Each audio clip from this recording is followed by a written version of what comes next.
And then I would like to hand it over to Simona to tell us a little bit more about yourself. Yeah. Thank you. Yeah, first of all, a big hello from my side. I really am impressed, such a diverse group from all over the world. I want to learn from Stefan what I share today too. I'm really pleased to be here with you, Stefan. Funny wise, we already saw in person this week on Tuesday, where some leaders from the DBVC, you just named it, Stefan, met with the new senior management. This is one reason you are here, because I'm in contact with Christine Moscho, the people coaches from Germany. I'm sure might know her. And I said, yeah, we have this Coffee and Learn, and we kickstarted this with the ICF Germany with Julia Atkinson in January. But I feel so connected with the DBVC, so I really would love to have one of you as guest too. And she was like, the first moment she said, yes, but it has to be Stefan. She was so sure about it. So that's so you're representing your expertise, of course, Stefan, but also the German Business Association here today, which stands for Highly Qualified Business Coaching, I guess. And to myself, I'm Simone, and I'm a certified business coach myself. As I just let you know, I feel connected with the DBVC. I'm here quite active. I also always describe myself as a lifelong learner, as maybe many coaches are, and learning and development expert. Before I joined Sharpest in the end of last year, I was with Kienbaum, a German HR consultancy, for quite a while. So mainly supporting in leadership and development topics, and also building up a digital coaching provider, which was called Develop Me. And now I'm here as Director Customer Advisory, which means that I accompany our customers or prospects when it comes to deeper questions regarding coaching or leadership development. And today I'm just really pleased, as I just said, to learn more from you, Stefan. And when we had a short intro before we were waiting for you, already said, because I was cross-reading some part of Stefan's book, it's so impressive how elaborate you reflect on coaching and business coaching nowadays. Yeah. Put a lot of pressure on me, Simone. No, it's not pleasure, just my respect. I think it's a positive thing. And and you have been an expert and corporate representative of coaching and the coaching industry for many years, as you just were introducing yourself. And what observations have you impressed the most, especially the last couple of years? Yeah, I think impressing and very surprising for me, or not so surprising, but it was not so expected, was of course the digitalization. That even coaching was impacted by digitalization. Yeah, and I think on the one hand, I think 4, 5, 6 years ago, of course, with the upcoming DCP, the digital coaching provider like Sharpest. So this was, I think, a big move. And this disrupted the market in a way. Our coaches not always recognized what this could mean for them. Nevertheless, I think it was a big disruption. And on the other hand, and this was, in a way, a little bit pity or sad that the coaching community, or at least in Germany, they neglected to coach online. So online coaching was something very weird, I think 10 years ago, for most of the German coaches at least. And due to COVID, they learned that this is possible. Yes, you can coach online. This is possible. It's another quality and has its advantages and disadvantages. Nevertheless, yes, this is possible. And like with all tools, you have to leverage it in the appropriate situation. And last but not least, and this, I think what everyone already tested out, is ChatGPT. So that artificial intelligence has potentially, on the mid-run, I think, an impact on coaching. I tried it out, and I will publish a blog in the next month where I show that ChatGPT can coach you, of course, on a very, very basic level. Nevertheless, the AI already understands what it means to coach and can ask you good questions, not really meaningful questions, but good questions. But we always have to keep in mind, this is the beginning of conversational AI, the beginning. This is like the coach of Carl Benz when he developed the car. This is this version. Yeah. And then I think in 10, 20 years, maybe in 10 years already, it's not enough to be able to coach, to have some questions in mind, to have some questions in the background. You need more. And maybe we can just discuss this on the long run here. What it takes, what do you think what it takes to be better than artificial intelligence? Because they will get strong. So these are, from my point of view, the three things or developments I saw, and which will and have a great impact. Maybe the other thing is the VR technology, but VR technology is longer on the market already. I would say 10 to 20 years already.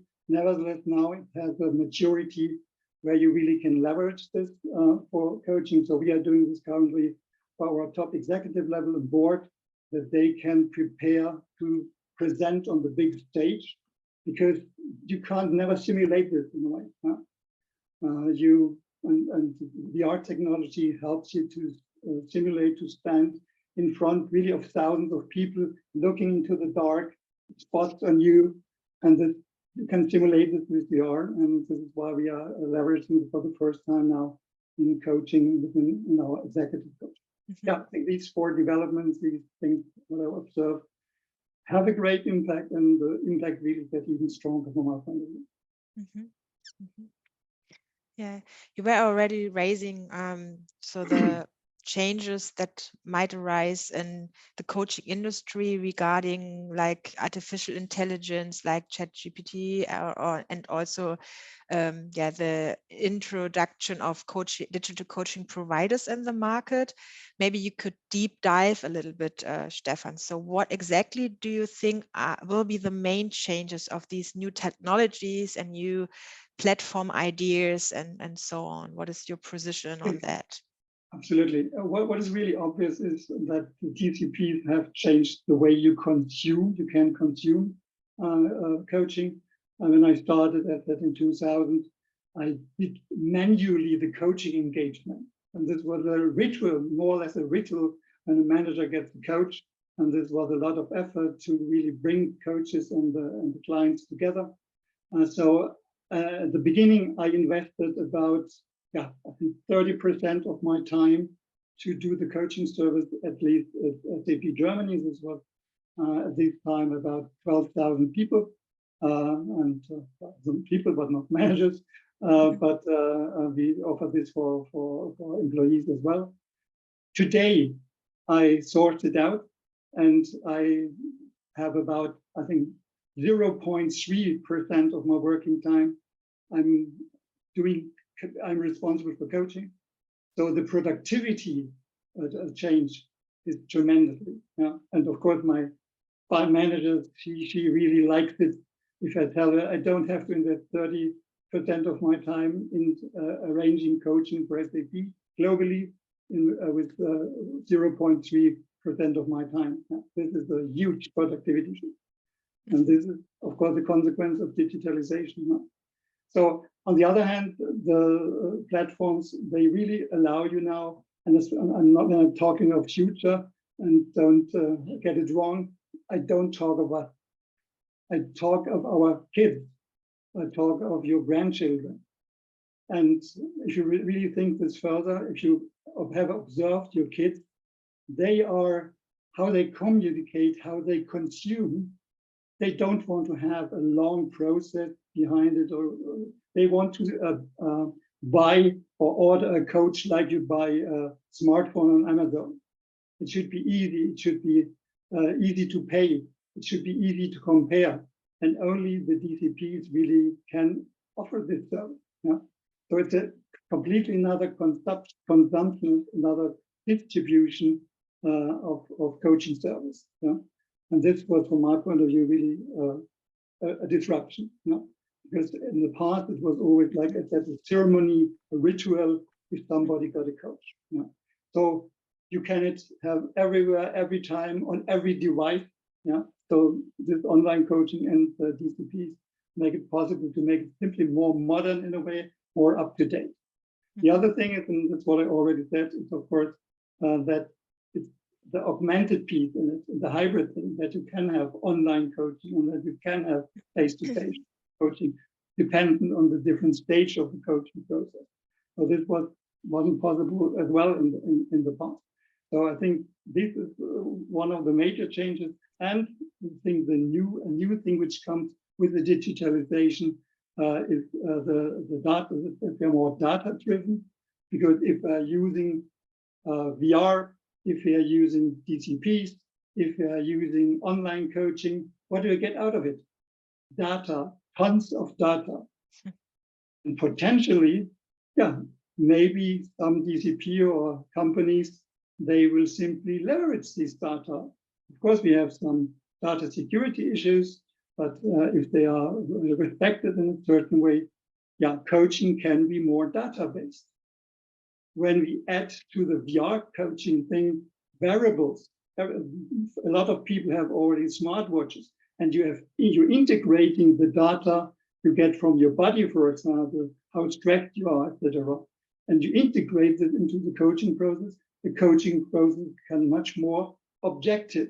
It's not only your gut feeling, and the gut feeling is very important in the coaching process, but it gets more and more objective, or part of it getting more objective. And if I ask our scientists in the Deutsche-German Coaching Association, they are, of course, very happy to get more data on the change of behaviors due to data. Yeah. So scientists are happy about this.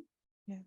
You're referring on data and also the broad possibilities of these new technologies. And what I wondering, or sometimes wonder about, what will be the core for coaches?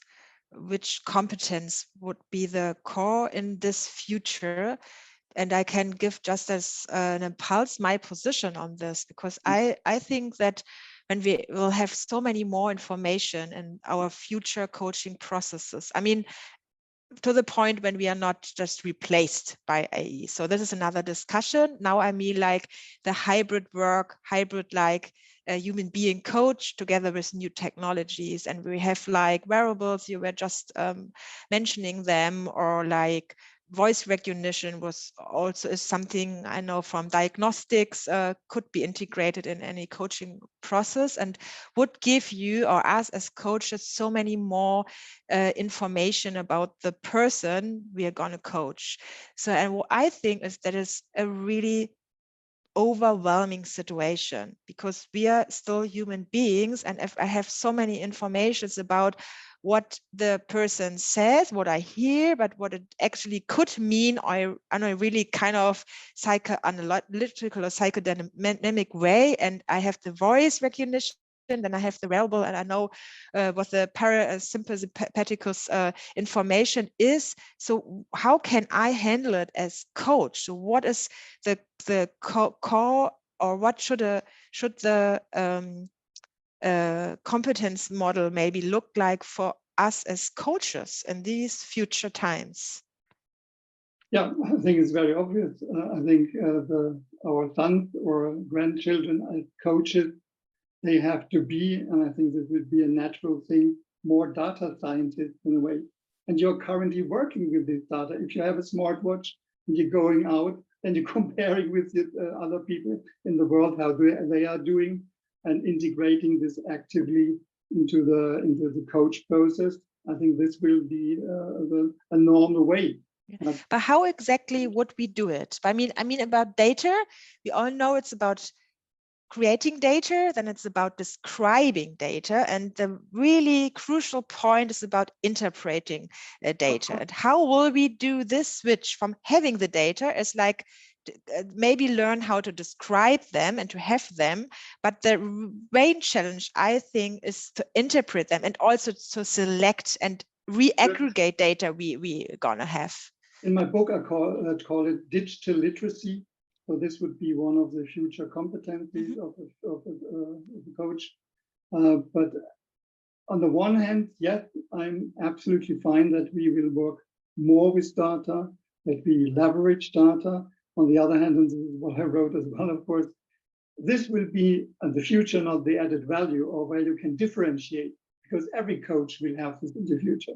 This is normal, I would say. Yeah, and if you have a social background, from social science background, you are normally used to work with data as well. So I think if you have this background, yeah?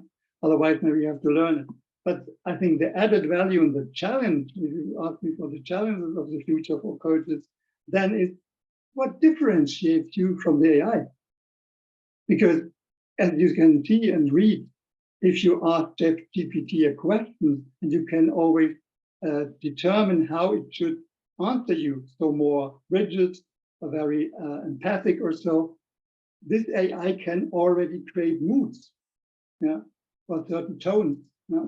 So the question for us as human beings, not only as coaches, will be, how do we get more human? What is the characteristics of a human? Yeah? What makes us such special? That we are not perfect, or that we have a broad background knowledge or life experience, etc.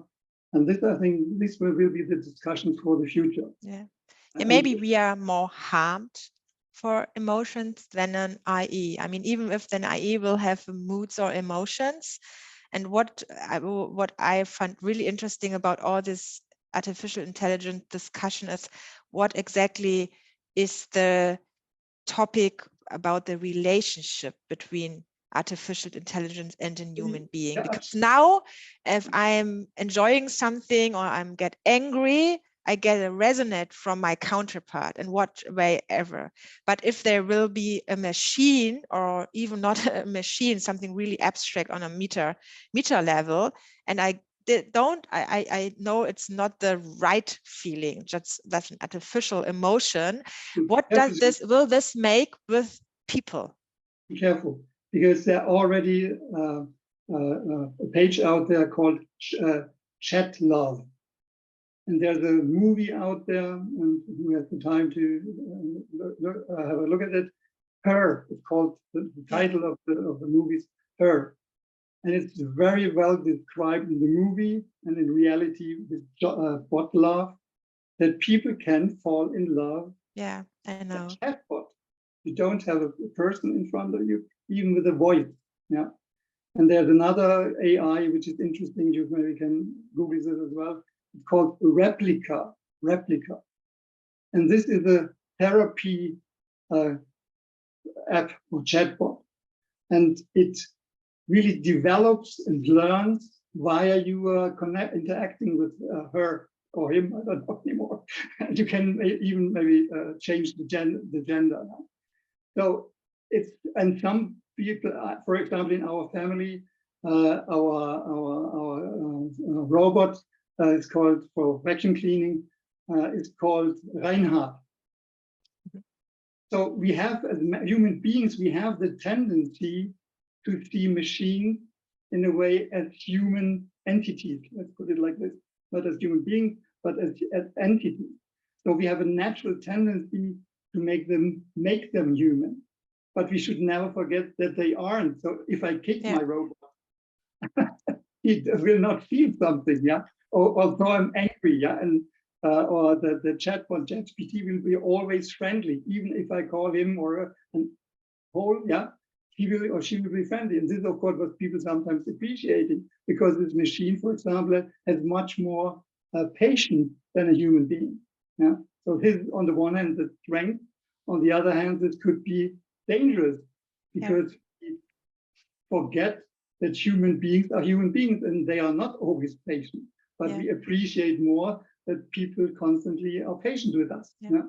But that is the direction I mean a little bit. So what is, because I think it's about having confrontation in relationships and to kind of balance these confrontation in a just appreciative way, even though it's not perfect in any second and we learn from each other.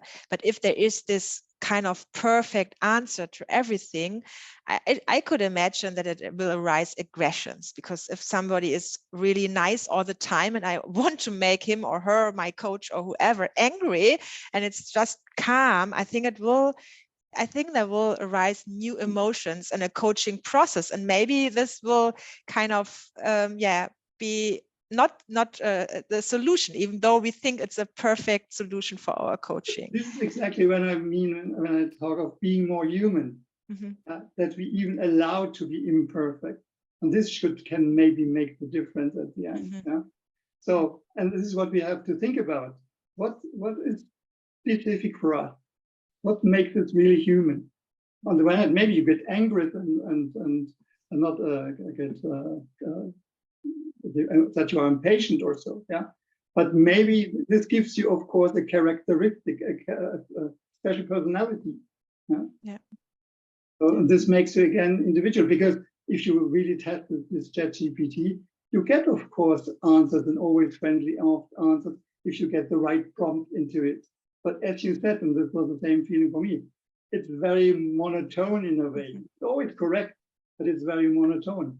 But I fear that this will be changed as well in the future, that the IT guys can program even the changes in the mood. Yeah. So I would just like to interrupt for a bit, because there's quite a lot going on in the chat. So in the beginning, there was a clarification question for Katarzyna. Did I understand Stefan correctly? The matching process was the same, was the time-consuming position, while now the machine is reducing the investment of time? Yes. So I did it really manual in a way. I brought the three coaches and the coachee together, and then they selected the coach. And today, sharpies, you can do this via the introduction of the coach, the self-introduction of the coach, and maybe can compare three coaches at home without any further investment. So it's very easy. And as I said, it was a huge time investment in the past, but at 1/3 of my job, I did only the coaching thing. And today, as I said, I do it globally with plus minus 0.3% of my time. That's a good time saving. Zeno also wrote, maybe we imagine reality only on a higher data level when we were talking about data. Yes, there's of course always indicators, and it depends which level of data you're looking to. And of course, I have one chapter in my book where I describe the tendency that people constantly measure themselves. Yeah? So they are really have even some chips implanted where they get the heart rates also. They are really some geek, so to speak. Yeah. So it can be really to the extreme in a way. Yeah? And this, from my point of view, again, a tendency where we have to be very careful. Yeah? That there's still a clear difference between the machine or technology and ourselves. But there are tendencies and movements. They want to bring it together. They want to merge the human body, like we have it today with the heart. How you say it? The rhythm thing for the heart. Get a pulse for your heart. They want to have exactly, and they want to have. It should be possible that you can replace parts of the human being with machines. Yeah. And even maybe managed by your thoughts, or steered by your thoughts is already possible. Yeah. Imke already wrote, what a wonderful thought. The AI gives us the chance to be more human. And that's also at least my hypothesis. Not everybody. This is my approach. Yeah. Super. And Ross said, ability to read the response of the coachee isn't there with GPT. A good coach can read the situation, as I have in recent sessions to move on. I think GPT as a way of developing our skills in asking good questions is a positive thing. However, our human side needs to be the one delivering. Yes. The other side is my son, your kids maybe as well, they are growing up with ChatGPT, and they are very used to this AI. And my question is always, at the moment, I hesitated in the first time to work with ChatGPT. It takes a longer time to get familiar with it. Yeah, but my son, your kid, they don't have to get familiar in the future with talking and interacting with an AI. This is the new normal for them, yeah. And they are more familiar to work with the AI, and it will be a partner which you can see as a robot, or you have on your screen. I heard that Microsoft is just trying to improve MS Teams, that you constantly have in the future an assistant at your hand if you need it.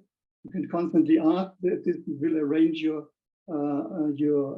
schedule, etc. So constantly support you. So this hybrid world, I think, will be the new normal. And for our kids, it will be normal to interact with AI. Yeah. Mm-hmm. And Katarzyna wrote again, the profession, HR and coaches would do its best while staying critical and thoughtful of coaching and the industry around of such within the digitalized Barney world. Are the goals of the client and their organization supportive? How will coaching associations cope with the collection of data, or even the idea of artificial intelligence instead of machine learning, which means used language? What we can observe today is an increase of insecurity in the personal contact in many dimensions. These are a lot of questions. Which one? What is the most important one? I think are the goals of the clients and the organizations supportive. You can also unmute Katarzyna if you like. Yeah. Thank you so much. It was much more a kind of reflection. And That's I amazing. think the critical attitude, especially when we come from associations perspective. So it's what are we training coaches about? And I'm really somehow worried if we are too hopeful and don't see the risks on the other side, and ask the speaker question, especially when it comes to associations. Then, yeah.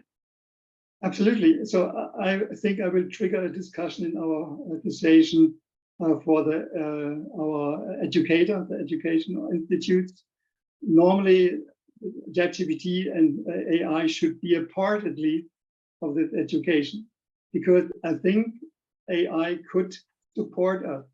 It will support us. It will help us. Nevertheless, I think there will be another lecture. What's so special about you? What makes the difference between AI and you? What is your personality which makes you interesting, attractive for other people? Because at least my personal perspective is you only can coach if there's a strong resonance between you as a person and the coachee. Yeah? And this depends heavily on your personality. So we already have this in the educations, but I think this should be more, it should be discussed more deeply. Yeah? Actually, I think it should not be something included in coach qualification. It should be included in the basic learning for all our kids right from the beginning in grammar school, or maybe even at kindergarten. But now it's even more critical. I have a whole chapter on ethics where I try to reflect all these different angles and perspectives, because I think this is maybe another development in coaching, in the coaching community. I think ethics is not a nice to have anymore when we go further. Yeah? We should at least know what we are doing and why we are doing it. This could be the wrong thing, still the wrong thing, but at least it should have a reflection as a background. Yeah? It should have some reason as a background. I have done it from this and this perspective because of this value system, etc. Yeah? And maybe this will even another differentiator. Coaches who know what they are doing and who they are, yeah, and coaches who are simply asking questions. But they are similar to the AI. They will be similar to the AI in the future. And there's just one last question, and then I'll let you get back to your conversation. From Anke, isn't it a question of who assists whom? Yeah, exactly. And I think we should be the masters of AI, and they should assist us. But I think you have, this maybe the other thing, you have to be open for these technologies. You have to be interested in these technologies to at least understand them on a basic level, what's going on here, and that you are sensitive enough that you always can differentiate. This is the machine. In the movie Her, at the end, he gets again aware that he has fallen in love with the machine, yeah? And he tries to get rid of her. Yeah? But yeah, and this may be the other huge who you are. On the other hand, that there are different realities, and AI will create a new reality due to, for example, chatbots. For example, with VR, I always said we have in Germany coach guru. He said the coach is something like a waiter for realities. Gunter Schmidt. Yeah? And I think the coach of the future will be really the waitress for reality. He can, because he should guide the person through different reality, learning architectures in different realities. This is a new potential, I think. Yeah? Thank you.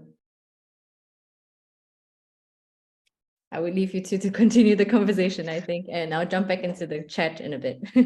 Yeah, but maybe regarding the time, we give more the space here for more questions, because I have the feeling it's such a vivid discussion, and maybe we don't need to go further. I mean, we have prepared some more questions for the dialogue, but I feel so much expertise here in the room, so just maybe jump in with some more questions or positions, or what you want to learn or hear from Stefan, maybe also reference to his book, or what else. Maybe it's in German for the English-speaking colleagues, sorry. But it covered more the German market. And but if you at least have a look at the introduction, then the future is, of course, not only determined by technology, but by demography, for example, by the lifestyle of our human beings in the future, and of course of economy. The whole topic around new work will heavily influence, of course, the coaching, etc. Yeah. So if you want to predict in a way how coaching will evolve, you not only have to look at technology, I think, but much broader. Do you see any influences in society or in economy which can influence coaching? What would you see?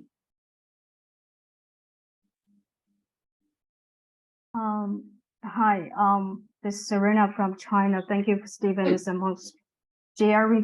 I have one thought regarding the original or the traditional coaching between coach and coach is more the human to human, not only the data and the information exchange and interaction, but also the energy part. So regarding we talk about the AI or the technology development, so I'm keep asking myself about the energy part. That is the hardly to replace by this process or the reality. And that part, in my personal view, is the most treasure core quality of the coaching. Mm-hmm. So what's your view of that part? Thanks. I'm more agree.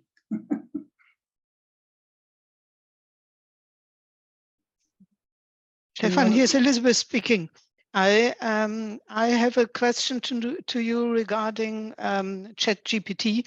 I never tried it, but I know, or it's well known that ChatGPT sometimes gives information or gives answers that are not based on facts. How do we deal with this? And the second question, will the learners, the coachees, at the end get the choice between a human coach or a chat coach? Is it possible? Or is that an idea? And that the coachee at the end, after trying the chat, comes back to the more or less platform and says, so, and now I'm ready for a human coach. Yeah, I think so, exactly. This will be again hybrid. And But again, what's about telling untrue, giving untrue answers that are not based on facts? So that is difficult for me to imagine a conversation where I cannot trust the other person. AI. I think coaching is, at least for me, never about facts and knowledge with the truth or true or not. It's really about reflection of your own perception of reality. So the quality of the chatbot would be strong if the system can work with my perception of reality. But this is not very well working. It's working in a way that I will publish the blog and I give you my report of ChatGPT. But this is not deep reflection. It gives you some questions in a systemic way. Even you can choose the style, but it's not about facts in coaching. From my point of view, it's always about my perception of the facts. You know? So probably you confirm with me that a chat or bot can only open the coaching process, can support the starting process. I'm not sure at the moment. Maybe we will see. Yeah, exactly. Let us meet. I'm not an AI guy, but I think that we are standing at the beginning of this development, and this is already impressive. Is that if you read really the report or the coaching process I did with ChatGPT, it's very, very basic. It's of course don't answer to you very deep questions. They have, if I say do a systemic coaching, they already answer in a special style where I would say, yes, this has a systemic flavor. Nevertheless, and you always have to keep in mind, if we are trying out ChatGPT as coaches, we already know how it should look like. But the naive coachee who never heard about some standards of coaching and some systems, they are still happy if they get some reflective questions. Did you test this already? Probably at SAP? Not your privately. Only privately. Okay, so I'm not allowed to use ChatGPT at SAP. That's what I thought. Anke. Thank you. Nice to meet you. Yeah, welcome. Yeah, we are hitting our time, but Anke has one question. One last question from Anke. Can't hear you, Anke. You're on mute. Sorry. One question. What about the making or the makers, the authors of AI? What about the sources and how can we differentiate? Because the code of ethics that we still follow today comes into play. I don't know. ChatGPT is a generalized intelligence. They're not specialized on any topic. And this is the power of this thing. If you have deep blue,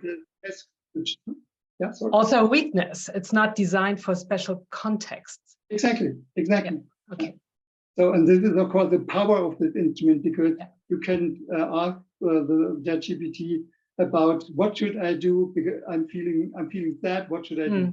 So you will get a list of different things you can do. Yeah. But not. I'm not arguing against AI. I'm just here to get more acquainted with it and gather insider information.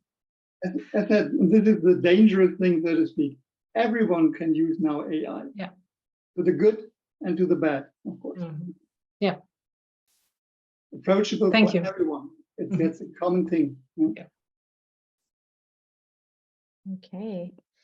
Thank you everyone for joining us. I just have one small anecdote for ChatGPT on like this contextual thing that you were mentioning. So I saw this on LinkedIn. Somebody tested it out by asking ChatGPT, where is the place that I can watch a movie illegally, like download the pirated version? And ChatGPT's answer was the legal one, which is I cannot disclose this because this is against the law. And so the person then wrote, okay, then which websites should I avoid for illegal movie distribution? And then a list came out. So this is an example of how AI is not going to be able to understand the content. Never forget, we are at the beginning, and they will try to eliminate these risks. Yeah? Mhm. Exactly. But they want to do a business. Right. Yeah. Exactly. Thank you all so much for Thank you all for now. joining. Yeah, just want to say one last thing. As mentioned, this is a monthly series. Next month, we have one at the end of May, which will actually be about learnings from LearnTech. So that would be also an interesting one, which Simona and our CEO Hendrik will be joining to have a discussion about what they've seen on the floor. So please feel free to join us if you're interested. If not, thank you very, very much to Stefan and to Simona for your dialogue today and for everybody's participation. I hope you have a fantastic afternoon. Thanks for having me. It was a pleasure. Thank you very much. Have a nice day. Thank you. Bye bye. Thank you. Bye. Bye. Bye. Bye.